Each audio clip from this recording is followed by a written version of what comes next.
नमस्कार दोस्तों, हर हर महादेव, राधे राधे। दोस्तों, आज की कहानी बहुत ही ज्ञानवर्धक है। अगर आपके घर में धन नहीं रुकता है तो नहाते समय औरतें यह उपाय जरूर करें, अचानक धन प्राप्ति होती है। इसके अलावा जो औरतें कपड़े खोलकर नहाती हैं, अर्थात उनके लिए भी खुशखबरी है। मित्रों, एक समय शिवजी महाराज पार्वती के साथ हरिद्वार में घूम रहे थे। पार्वती जी ने देखा कि समस्त मनुष्य गंगा में नहा नहाकर हर हर गंगे कहते चले जा रहे हैं।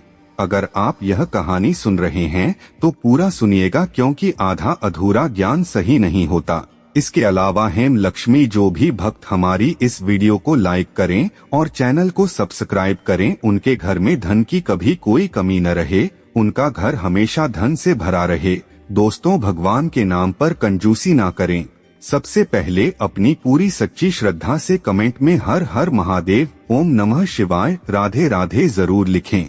दोस्तों, जब पार्वती जी ने देखा कि समस्त मनुष्य गंगा में नहा नहाकर हर हर गंगे कहते चले जा रहे हैं, परंतु सभी दुखी और परेशान हैं, तब पार्वती जी ने बड़े आश्चर्य से शिव जी से पूछा कि हे महादेव, गंगा में इतनी बार स्नान करने पर भी इनके पाप और दुखों का नाश क्यों नहीं हुआ?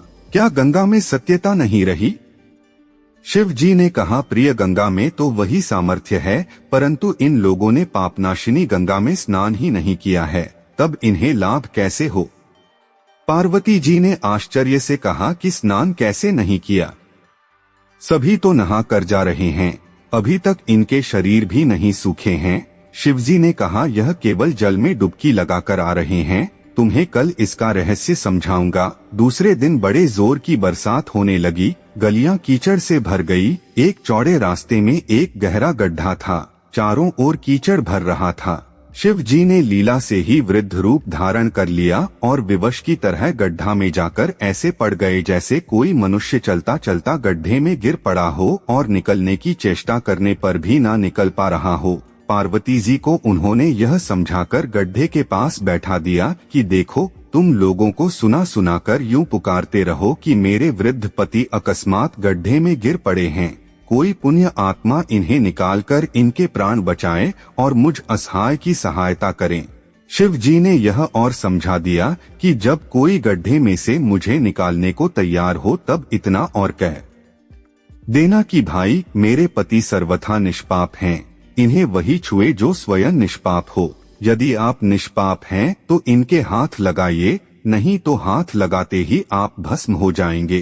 पार्वती जी तथास्तु कहकर गड्ढे के किनारे बैठ गई और आने जाने वालों को सुना सुनाकर शिव जी की सिखाई हुई बात कहने लगी। गंगा में नहाकर लोगों के दल आ रहे हैं। सुंदर युवती को यूं बैठे देखकर कईयों के मन में पाप आया, कईयों को कुछ धर्म का भय हुआ, कई कानून से डरे। कुछ लोगों ने तो पार्वती जी को यह भी सुना दिया कि मरने दे बुढ़े को, क्यों उसके लिए रोती है। और कुछ दयालु चरित्रवान पुरुष थे, उन्होंने करुणावश उस युवती के पति को निकालना चाहा, परंतु पार्वती के वचन सुनकर वे भी रुक गए।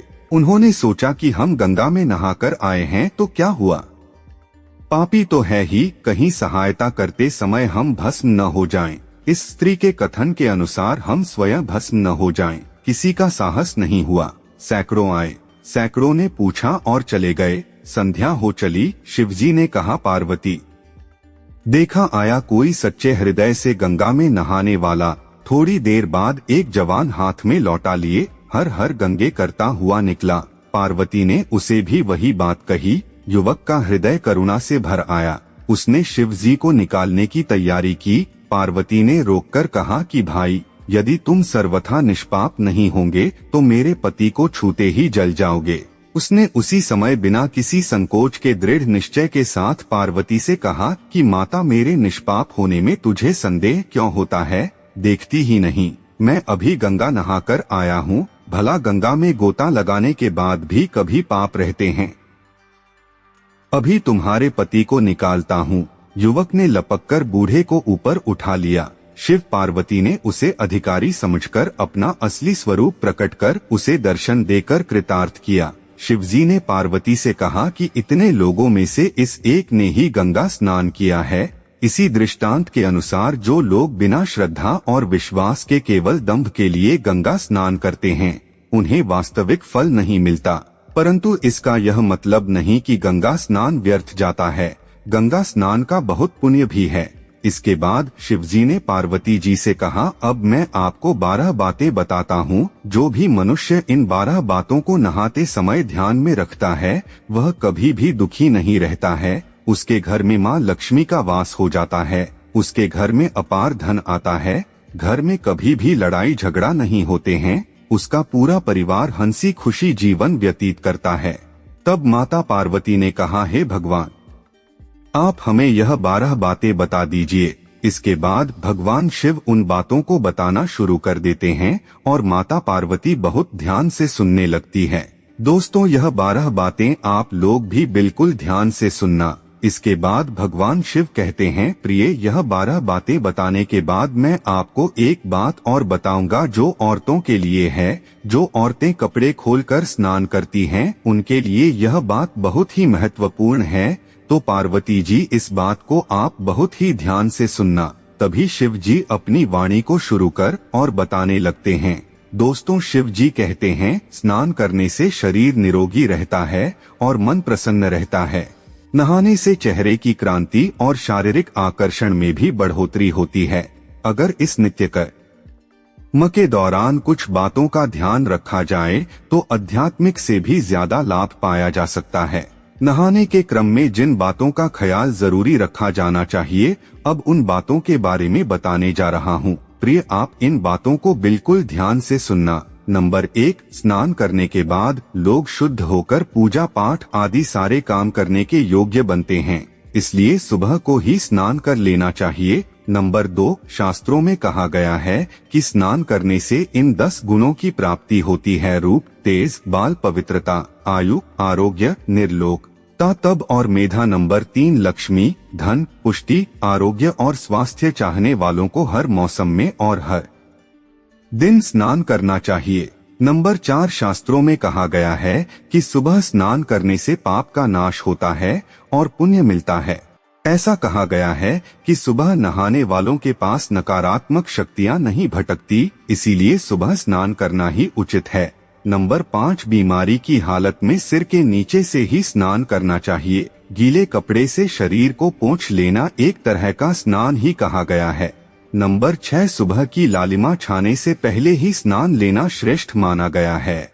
नंबर 7, तेल लगाकर और देह मल कर नदी में नहाना मना है। इसकी जगह नदी से बाहर निकलकर तट पर ही शरीर साफ करके तब नदी में डुबकी लगाना उचित है। नंबर 8, जिन घाटों पर कपड़े धोए जाते हैं वहां का जल अपवित्र माना गया है, इसलिए वहां से कुछ दूर हटकर ही नहाना चाहिए। नंबर 9, नदी में 11 या 21 डुबकियां लगाना अच्छा बताया गया है। नंबर 10, पवित्र नदियों में कपड़े निचोड़ने की मनाही है। नदी में किसी तरह की गंदगी नहीं बहानी चाहिए। नंबर 11, नल की तुलना में झरने का पानी झरने से ज्यादा, नदी का पानी नदी के पानी से, किसी तीर्थ का जल तीर्थ के जल से गंगाजल अधिक श्रेष्ठ माना गया है। नंबर 12, गंगा माता का कथन है कि स्नान करते वक्त कोई चाहे जहां भी मेरा स्मरण करेगा, मैं वहां के जल में आ जाऊंगी। इसके बाद शिवजी ने कहा, अब मैं आपको औरतों के बारे में बताता हूँ जो औरतें कपड़े खोलकर स्नान करती हैं। शिव जी ने कहा, हिंदू धर्म शास्त्रों में हर एक चीज के लिए कुछ नियम बनाए गए हैं। इन नियमों में से एक है स्नान को लेकर की गई बातें। ऐसा माना जाता है कि आम व्यक्ति को शास्त्रों के नियमों का पालन जरूर करना चाहिए, जिससे घर की सुख समृद्धि बनी रहती है और खुशहाली आती है। साथ में अपार धन बरसता है, माता लक्ष्मी प्रसन्न होती है। दरअसल हमारे शास्त्रों में ऐसी कई बातें लिखी गई हैं जिनका हम पालन सदियों से करते चले आ रहे हैं, लेकिन उसके कारणों के बारे में अभी भी पूरी जानकारी नहीं है। ऐसे ही नियमों में से एक है निर्वस्त्र स्नान करना। आपने अक्सर घर के बड़ों को ऐसा कहते सुना होगा कि कभी भी स्नान बिना कपड़ों के यानी निर्वस्त्र नहीं करना चाहिए। अगर हम पौराणिक कथाओं की बात करें तो निर्वस्त्र स्नान की मनाही का एक सबसे बड़ा कारण कृष्ण जी के समय से जुड़ा है।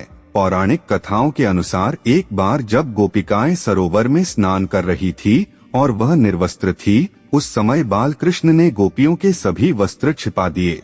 उस समय जब कृष्ण जी ने उनके वस्त्र छिपा लिए और गोपियों ने अपने वस्त्र वापस लेने की प्रार्थना की, तब कृष्ण जी ने उन्हें समझाया कि कहीं भी बिना वस्त्र धारण किए स्नान नहीं करना चाहिए। इससे जल के देवता वरुण का अपमान होता है।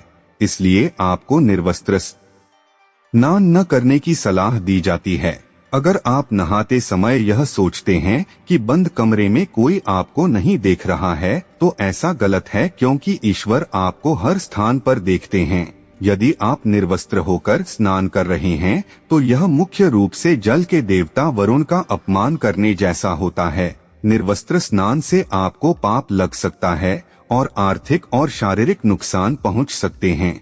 यदि आप निर्वस्त्र स्नान करते हैं तो आपके शरीर में नकारात्मक ऊर्जा प्रवेश करती है और आपकी मानसिकता भी नकारात्मक हो सकती है। इसलिए हमेशा आपको यही सलाह दी जाती है कि भले ही आप नहाते समय कोई एक कपड़ा धारण करें, लेकिन बिना कपड़ों के स्नान न करें, तभी आपके लिए बेहतर होगा। निर्वस्त्र स्नान से शरीर की सकारात्मक ऊर्जा शरीर से बाहर निकल सकती है और इसका प्रभाव आपके शरीर के साथ मन मस्तिष्क में भी होता है। गरुड़ पुराण के अनुसार जब आप स्नान करते हैं, तब आपके पितृ यानी अमृत पूर्वज आपके आसपास मौजूद होते हैं। यदि आप निर्वस्त्र स्नान करते हैं तो आपको पितृ दोष लगा सकता है। ऐसे स्नान करने से आपके पितरों को तृप्ति नहीं मिलती है और यह घर में पितृ दोष का कारण बन सकता है और यह वेस्टर्न से गिरने वाले जल को ग्रहण करते हैं, जिनसे उनकी तृप्ति होती है। निर्वस्त्र स्नान करने से पिता अतिरिक्त नाराज होते हैं, जिनसे व्यक्ति का तेज बल, धन और सुख नष्ट होता है। इसलिए कभी भी निर्वस्त्र होकर स्नान नहीं करना चाहिए। पुराने के अनुसार नहाने वाला पानी पूर्वजों के हिस्से जाता है और निर्वस्त्र होकर नहाने से इसे पितरों के समक्ष बिना कपड़ों के नहाना माना जाता है। शास्त्रों में ऐसी मान्यता है कि यदि कोई निर्वस्त्र स्नान करता है तो माता लक्ष्मी उसे रूठ सकती है। इससे आपकी कुंडली में धन हानि के योग्य बन सकते हैं और आपकी आर्थिक स्थिति खराब हो सकती है। इन्हीं कर्म से आपको निर्वस्त्र स्नान न करने की सलाह दी जाती है और शास्त्रों में भी इस बात की मनाही है। दोस्तों, हमारा यह चैनल प्राचीन आस्थाओं पर आधारित है। अगर आप भी इन अवस्थाओं में विश्वास रखते हैं तो इस चैनल को अभी सब्सक्राइब करें, जिससे आपको हमारी आने वाली समस्त जानकारी आपको प्राप्त हो सके। और वीडियो को लाइक करें, शेयर करें और हर हर महादेव लिखना ना भूले। धन्यवाद।